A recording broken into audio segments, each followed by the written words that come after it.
Welcome back, students. Friends, simply we would go on that brushes option. We have some beautiful brushes we could try to apply and add on, guys. Here I have to choose some kinds of butterflies which could be placed on it, guys.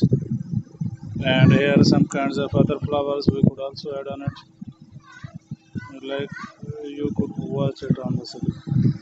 Here, guys, some kinds of other butterflies I would also try to add on it.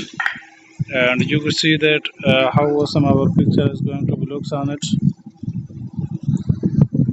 And in the same way, guys, I have to apply that thing on it.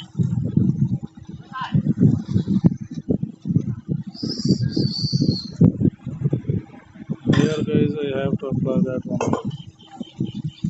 Now I have to apply that.